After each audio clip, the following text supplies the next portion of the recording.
Good afternoon, everyone. This is Queenie Clem with Queenie's Book Talk and Reviews, and I am your literary ambassador. And today, I have the pleasure of having an author and an artist, Michelle Watson. Welcome, Michelle, to my channel. Thank you, Queenie. Okay, tell us about Michelle. Well, oh gosh, now or my life story? Now I am a wife. I've been married for 23 years. It'll be 24 years in November. And I have a 27-year-old daughter and 2 grandchildren who all live with us. And so we get to see them every single day, even though it makes the house a little crowded. We love being able to spend that time with them and see them grow up every minute because it's just such precious time. And they are hilarious little kids. And so that's what I do. I have 20 years administrative experience. I gave all of that up when I got fired one day in 2013 or 14 and haven't looked back. Actually, I have a couple of times because I run from the calling that God put on my life. But I said, well, if nobody's going to hire me to do what I want to do, because I couldn't find a job for like a year after I got fired, I said, well, then I'll just start my own business and I'll write and speak. And that's what I'm doing now. And I love it. I just decided to become an artist several months ago this year, like in March. And so that's a totally new endeavor.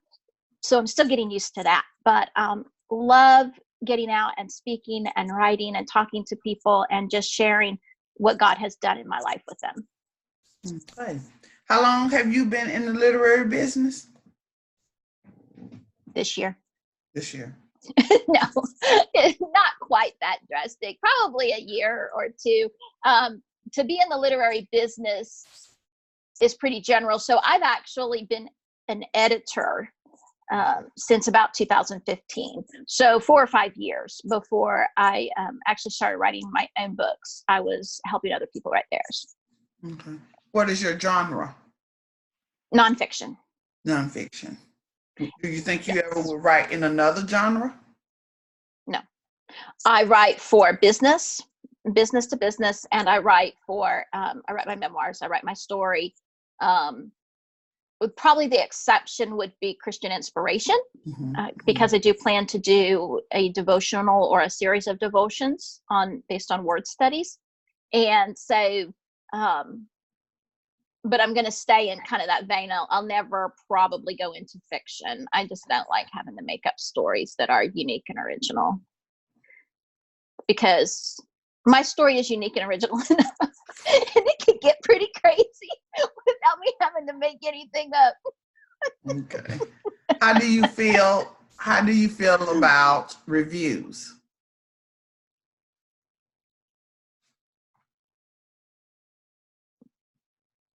How do you feel about reviews?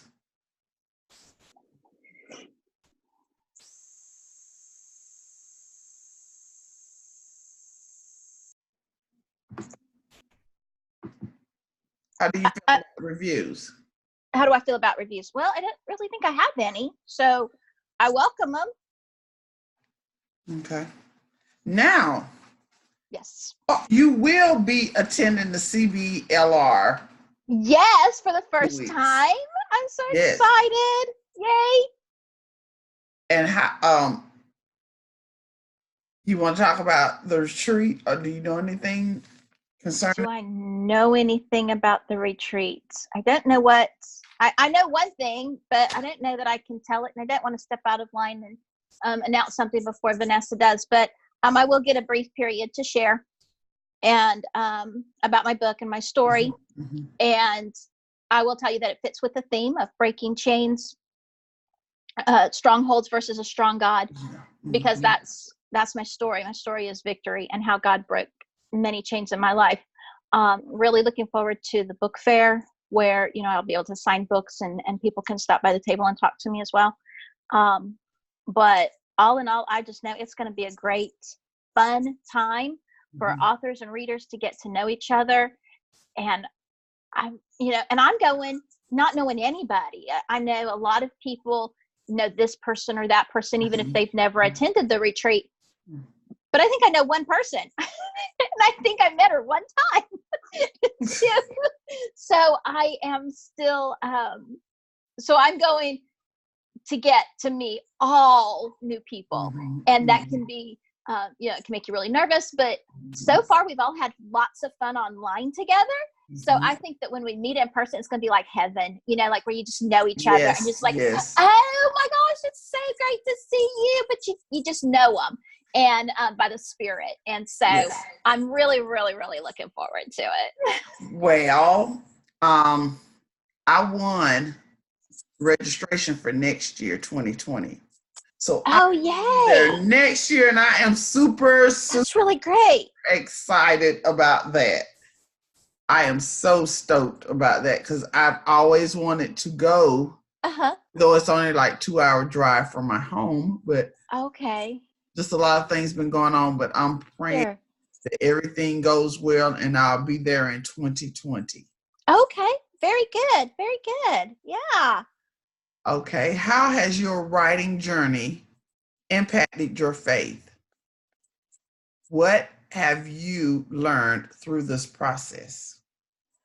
Well, I think I have learned that when you're willing to submit your story to God to be used in any way, it opens the doors in places you wouldn't always think of having the doors opened. Because you realize that people are people. We all have, now, you know, we all have the same struggles, and that's not to say that everyone has sexual sin, or everyone's been raped, or everyone's done drugs, or everyone's done alcohol, but we all have the same issues, which is selfishness, sin, you know, degradation. We all have these differing and varying levels of the same issues. We all have the same enemy coming against us and wanting to stop us. And so when we're willing to say, God, use my story for anybody who needs it, then anybody who needs it comes and gets healed and gets to be blessed by your story, and you get to build relationships with people that you might not otherwise meet. And so that's, I think, the most important thing I learned is just to be willing to submit to God and let him use your story to reach whomever he deems it will reach. And it can be a little, I don't even want to say scary. It can be surprising, which is always fun in God. You know, you're like, oh, okay, yeah. So it's, so, you know, I am so honored to be able to attend CBLR, to get to go to the reception for new authors, and to get to meet people and bless them. You know, even if they don't buy a book, they're going to hear a little bit of my story, and it's going to be a blessing to them. And that's the most important part, is that it do what it's supposed to do, which is to reach others and help them heal. All right, let's talk about your books. Tell us books, and tell us about each one. Sure. Okay. Well, we'll start with this one. This one is Communication Matters. And I write this based on what I had learned in college about corporate and cultural communications within companies. And because I had seen so much of it that was bad, and while I was doing my communication studies. And so I got out of college and said, well, people need to know about this. They need to hear about this. And I graduated in 2012. I didn't finish the book until I think last year it came out. And so I dragged my feet for 6 years. I did it, and we're actually building a program on that for consulting businesses on how to properly build and intentionally build their corporate culture. But the book that I'm focusing on right now, especially for most of your listeners and viewers, is Peaceful Heart, Healthy Body. And they can get it on Amazon, or there's a link on my website, topflightcommunication.com. It's available on Kindle as well as in paper. And that, it's my first memoir. Okay. And it's all about the different healings I've been through and how I discovered having a peaceful heart really does bring healing. And it's the title is based on Proverbs 14:30, where it actually literally says in there, a peaceful heart brings a healthy body. And I was like, oh, that's a great title for the book. And so that's where the title came from. And it's purposely general. You know, I could have said how God healed me or something like that, but I knew that a lot of New Agers and Hindus and different people believe in God. And so when they see on here that it says, allow God to show your doctors and you what you need, I wanted anybody who believed in God to be able to read the book, relate to it, and then be drawn to Christ after that. And right here on the cover, it does say Proverbs 14:30. So there's no doubt the reference where I'm getting my book and who the focus is. The focus is the one true God and our Lord and Savior Jesus Christ. So let me tell you what the book is about. It's, like I said, it's a memoir about all the different ways I've been healed. It started with headaches when I was 8 years old. And I suffered for about 30 years before doctors told me, well, nobody ever told me what was wrong. I went to every doctor imaginable. I had, an eye doctor or two. One tried to give me prescription glasses when I was a little kid. I didn't need them. Another told me I didn't need them at all because my eyesight was perfect after I got a little bit older. So we knew that wasn't the issue. The issue wasn't that I needed braces because I had TMJ. The issue wasn't diabetes. There wasn't anything that pointed to it. And so finally I found a neurologist who put me on some preventatives, like Imitrex and different things. But even that didn't really solve the problem. And so miraculously one day after 30 years of pain, the headaches were gone. And the 8 years, there's a story in here about how I had 8 years of pain, and it was in my lower back, and the doctors didn't really know what was wrong. I didn't ever have a diagnosis. I went to physical therapy a time or two, learned to just do the exercises on my own, and the pain got progressively worse, and nothing would help. There wasn't a pill that would help. And so there wasn't a painkiller, there wasn't a muscle relaxer, nothing. And believe me, I tried. And so, but none of them helped. And I went to my pastor and poured out my entire life story from the beginning up to the point that I walked in his office. And I walked away from him with no pain, and I never had the pain again. And there's a little more to the story about that, but it just is another example of how when we voice our story and it becomes a point at which we can just let go of the bitterness, resentment, guilt, anger, anything else that we may be feeling that we don't know is released. A lot of times when we just tell our story, that's all I did. I told my story to him one time. It didn't take years of counseling. It didn't take days or weeks or months. It just one time I walked in, told him my story. He told me his, opinion on things that I was right about, and decisions that I'd made. And then I was released and the pain was gone. And, as quickly as it came and as unexplainably as it came.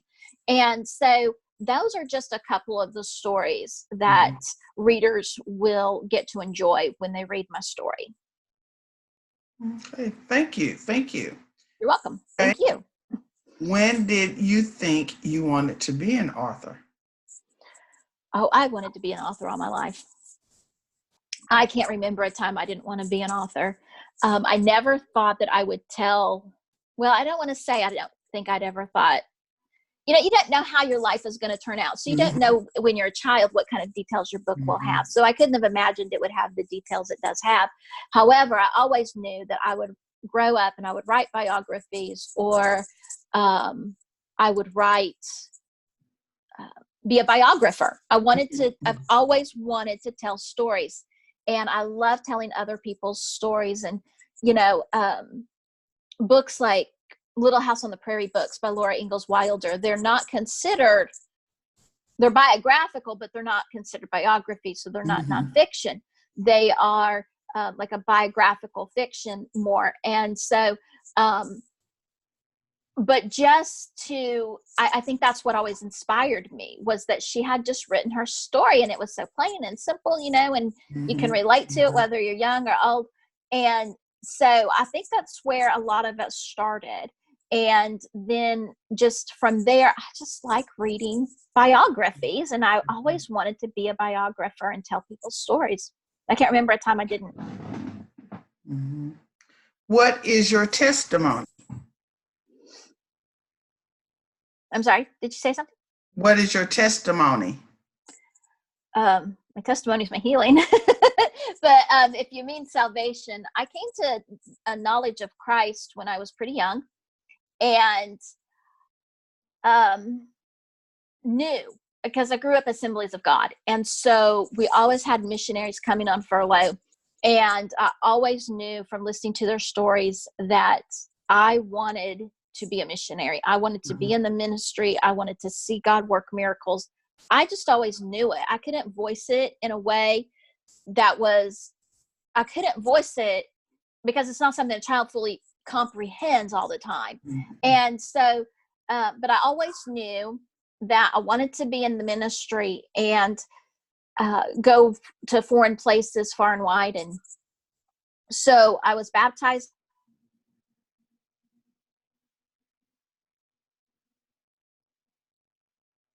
in about 4 years, my teenage years, about from the time I was about 14 or 15 to about 18 or 19 years old, rebelling and living a life that wasn't glorifying God. I didn't go out and drink and do a lot of alcohol or drugs or anything like that, but I was pretty promiscuous. And so I got pregnant at 17 and met my husband while I was pregnant. And he just, has always taken care of me because we were 17 years old. And so he was head over heels like 17-year-old boys get. And so I rededicated my life when my daughter was about 2 years old. And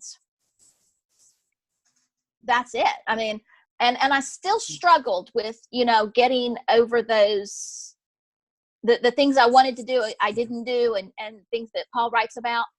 So I still struggled with some issues, but I knew that I was following God finally. And I have just been following him ever since. And this year, it was a year ago. So it's been within the last year. I developed a relationship with Cheryl Salem, who is Miss America 1980. And she endorsed the book right here. And she has a mentoring group where she's mentoring women in the ministry and strengthening us with the things she's been taught and the way she does ministry and the things that inspired her to minister the way she does. And so I'm doing that this year. I had gone through a period over the past year where I was just sick. I was sick all the time. I had the worst sinus infection I've ever had in my life. I had another sinus infection that was pretty bad.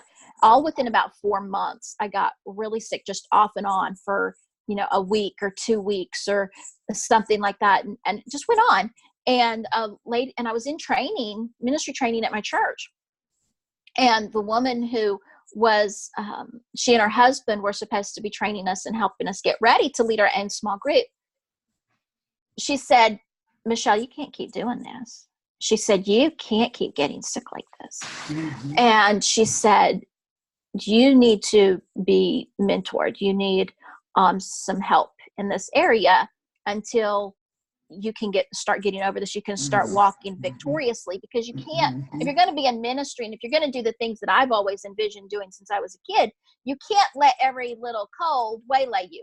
Now, the sinus infection that had me as sick as I don't know what, that I can't help, but I can't sit out and use it as an excuse. Mhm. You know, I can't sit out. I have a sore throat today. I can't use that as an excuse just to not do something I don't feel like doing that day. You have to keep pressing forward.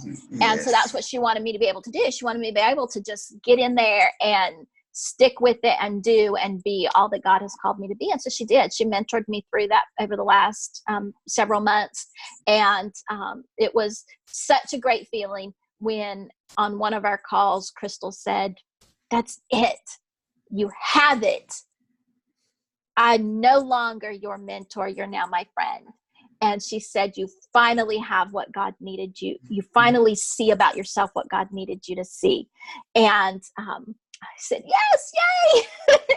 And so that's been, my most recent journey, is just building these mentors and consultants around me who can help me grow into the things that I've always seen myself doing. Mm-hmm. What inspires you to write? Oh, I think knowing that I'm going to help others inspires me most. I went through 14 years, and this is in the book, 14 years of what they thought was gastroenterology problems. And comes to find out it was something else. But that part of my story will probably help the most people. And so it can be embarrassing. I don't go into a lot of detail about it, but in the book, I don't go into a lot of detail, but I go into enough that it's going to be the most impactful part of the book for most people. And I think that just knowing that it will heal them, touch them, inspire them, help them minister to maybe someone else they know who's in the same situation is what inspires me. I don't really have any other motive other than just the ministry of God and what he has done in my life. All right. Was it hard to write these books about life and your journey? Oh, yes. Yes. And those of your readers and listeners and viewers who understand spiritual warfare will understand when I say that writing Peaceful Heart, Healthy Body was a tremendous warfare. When I wrote the part that I wrote about being healed from headaches, just in writing that for 2 weeks, my headaches came back and bothered me. And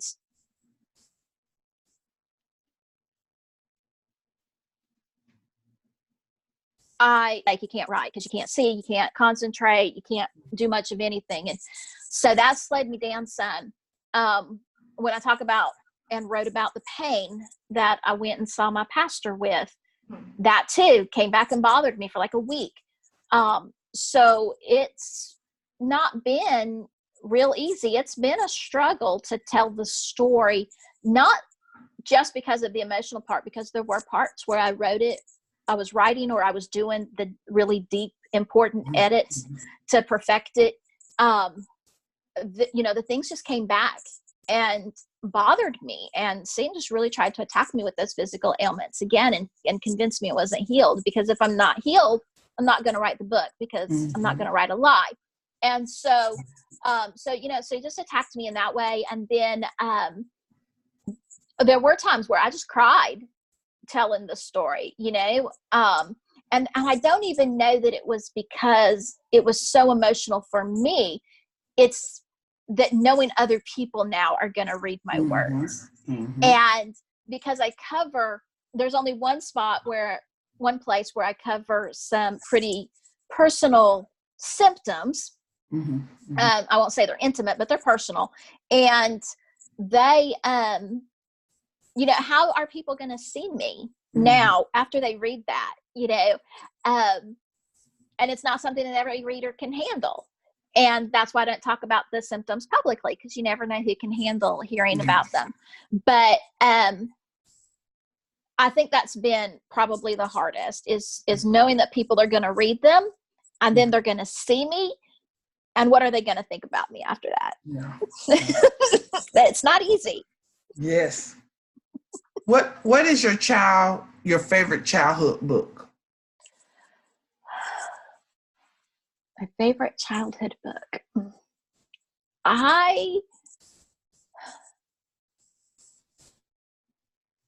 Okay. I don't not really sure. The book that I remember and that I love the most, and that probably inspired me to write testimonies the most, wasn't a childhood book. I just happened to read it when I was like 10 or 9 or 10 years old. So it's not really a childhood book, but it would be Run Baby Run by Nicky Cruz, where he talks about being Puerto Rican, coming to the United States to live with his brother in New York City.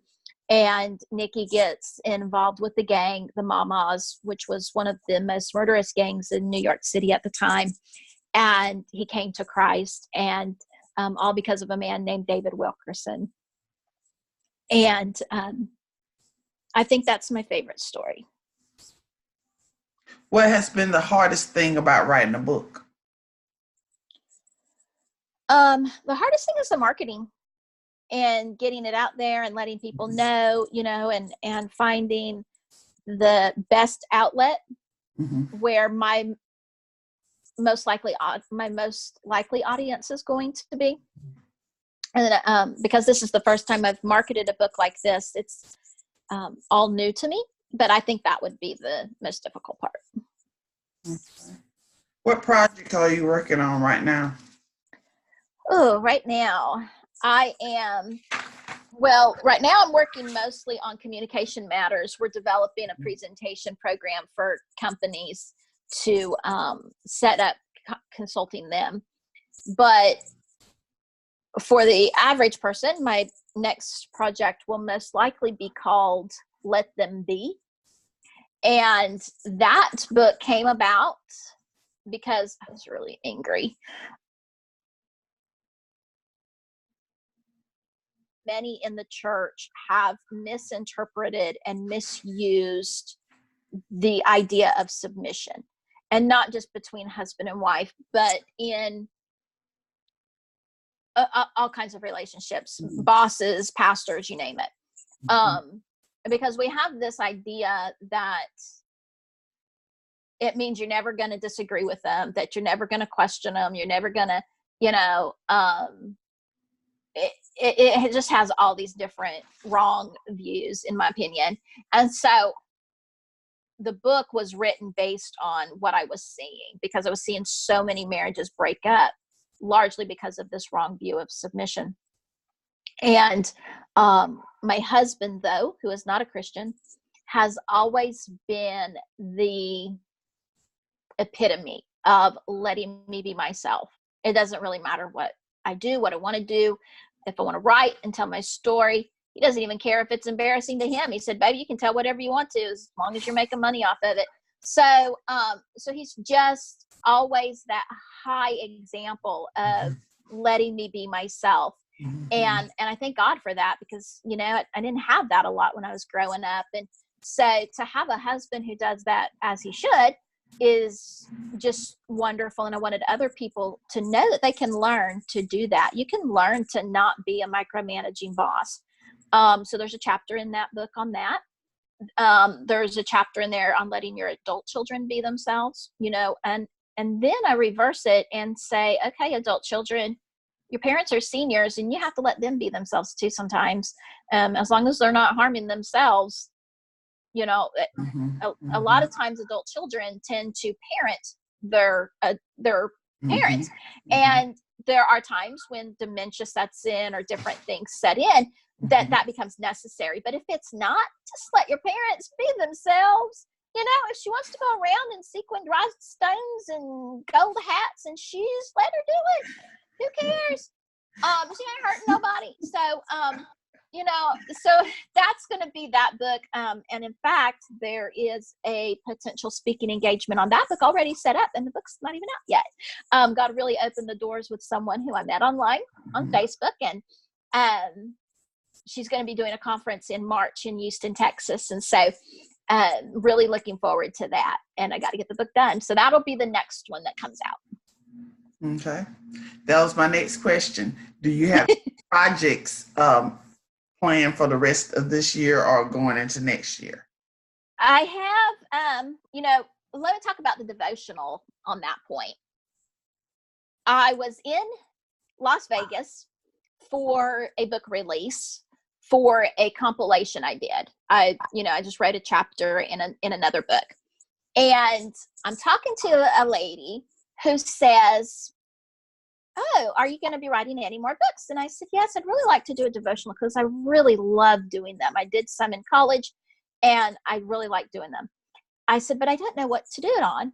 And because there's a devotional out there for anything and everything that you could ever possibly imagine. And she said, "Well, you like words. Why don't you do one on words?" And I said, "Oh my gosh, that's a great idea." And so I said, I have been planning the book for a long time.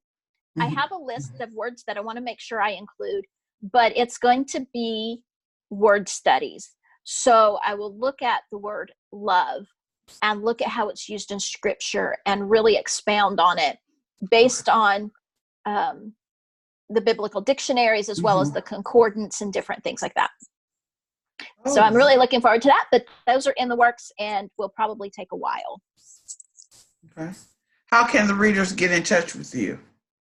They can go to my website at topflight, TOPFLIGHT, communication.com, or they can find me on Facebook. They can visit my artist website, but it's not up and running. It's thecharmingartist.com. It's up and running. It just doesn't have a lot of pictures or anything on it right now. They can also call me. They can call me at 910-489-5165. And my email is michelle@topflightcommunication.com. Okay. What are some of your greatest accomplishments thus far? My greatest accomplishments thus far, staying married for 23 years. That seriously, that would have to be a great one.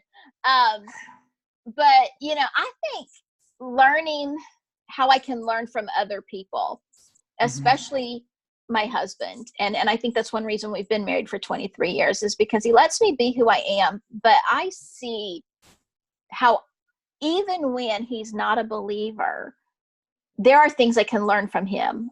I can learn to let other people be themselves. I learned that from him. I learned unconditional love from my husband because of his for me, which is as it should be. A husband's supposed to love his wife unconditionally. And so I've learned that from him. And I think just my greatest accomplishment probably have to be my willingness to grow and learn and always remember that there's more to learn. Okay. Is there anything you would like to say before we end? Oh, there probably should be a thing or two. I can't really think of anything, just that I would hope that anybody listening, if you don't feel like you've ever had anybody to tell your story to, and you know that that's what you need to do, find somebody. I will be developing a coaching program that allows women to do that, gives them a safe space to do nothing but tell their story. It's not going to be counseling or, pastoral training or anything like that, just a safe place for you to tell someone what has happened to you when you don't think you can tell anybody else. And if it's not me, then find somebody. There's a pastor, there's a friend, there's someone you can trust. And until you do find that person who you can trust and tell your story to, remember that the Holy Spirit is always right there. The Bible promises us that he would be called our counselor, and that he would be with us always, even to the ends of the world. And so if you don't feel like you have anybody in person, just remember that the Holy Spirit is always right there, listening to every single word you say. Mm-hmm. And until you find an inhuman person to help you, let God be your counselor. All right. Thank you. Thank you, Michelle. Thank you for coming in today and talking with us on my channel. I really appreciate that.